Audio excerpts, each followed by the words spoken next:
Iran के समर्थन वाले लेबनान के हिजबुल्लाह के ऊपर मंगलवार यानी 17 सितंबर को बहुत बड़ा हमला हुआ। ये हमला इस तरह का है कि आने वाले कई दशकों तक इसकी चर्चा होती रहेगी कि आखिर किसी देश ने छोटे से डिवाइस से इतना बड़ा हमला कर दिया। दरअसल 17 सितंबर की दोपहर में लेबनान में हजारों पेजर डिवाइस एक साथ ब्लास्ट होने लगे। इजरायल हमले पर चुप है, लेकिन जिस पैमाने पर यह हमला हुआ है उसमें साफ तौर से इजरायल का हाथ माना जा रहा है। सबसे बड़ा सवाल कि आखिर पेजर क्या है और इस इतने पुराने डिवाइस को इजरायल ने एक हथियार कैसे बना दिया। लेबनान के स्वास्थ्य अधिकारियों का कहना है कि पेजर हमले में 11 लोगों की अब तक मौत हो गई है। 3000 से 4000 लोग घायल हो गए हैं। घायलों में ज्यादातर हिजबुल्लाह के लड़ाके हैं। इस हमले की तस्वीरें और वीडियो भयानक हैं, जिसमें कुछ लोगों का पेट तो कुछ लोगों के कूल्हे उड़ गए हैं। कुछ लोगों की आंखें भी खत्म हो गईं। पेजर एक मैसेजिंग डिवाइस है, जिस पर कैलकुलेटर जैसी एक पतली स्क्रीन होती है। इसका इस्तेमाल टेक्स्ट या वॉइस मैसेज भेजने के लिए किया जाता था। छोटी सी स्क्रीन पर इसके मैसेज दिखते थे। कभी इंडिया में भी यह डिवाइस आया था, लेकिन ज्यादा सक्सेसफुल नहीं हो पाया, क्योंकि मोबाइल तब तक आ गया और लोगों के लिए मैसेज आसान हो गया।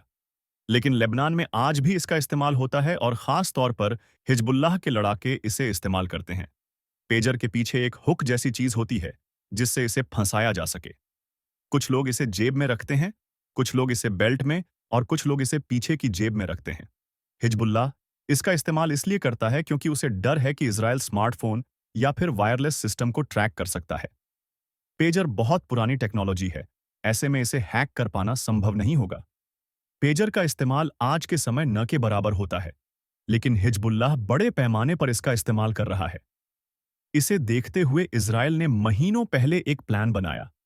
रिपोर्ट्स के मुताबिक इजरायल ने पेजर डिवाइस में बम लगाए। लेबनान में इस्तेमाल किया जाने वाला पेजर ताइवान की गोल्ड अपोलो कंपनी बनाती है।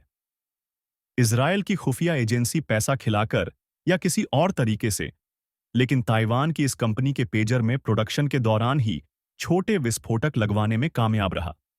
लगभग 5000 पेजर में बम लगाए गए और हिजबुल्लाह तक पहुंचाया गया। इस बम का धमाका एक खास कोडेड मैसेज भेजने से हुआ।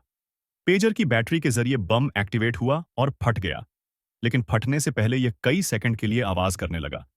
इसके पीछे भी खास वजह थी। दरअसल लगातार इसके बजने से लोगों को लगा कि मैसेज आ रहा है। वह इसे निकालकर अपने चेहरे के पास लाए ताकि मैसेज देख सकें, लेकिन धमाके ने उनके हाथ और चेहरे उड़ा दिए। इससे कई लोग अंधे हो गए। लेबनान के अल हदाद टीवी ने बताया है कि हमले में हिजबुल्लाह के 500 से ज्यादा सदस्यों ने अपनी आंख गंवाई है। हमले में घायल ईरान के राजदूत मोजतबा अमानी की भी एक आंख चली गई है। इस बीच ताइवान की गोल्ड अपोलो ने 17 सितंबर को लेबनान में विस्फोट को लेकर बयान दिया है। गोल्ड अपोलो के संस्थापक सू चिंग कुआंग ने कहा कि कंपनी ने वो पेजर नहीं बनाए हैं जिनका विस्फोटों में इस्तेमाल किया गया है।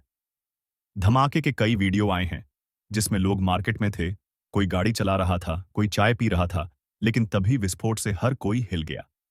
हिजबुल्लाह के लिए यह बड़ा झटका है, क्योंकि उसके सैकड़ों लड़ाके ऐसे हैं जो अब कभी भी लड़ नहीं सकते। हिजबुल्लाह ने धमकी दी है कि वह इसका बदला जरूर लेगा। लेकिन एक बार फिर मोसाद ने फिल्मी अंदाज में अपनी ताकत दिखा दी है। इसे लेकर आप क्या सोचते हैं, कमेंट बॉक्स में जरूर लिखिए।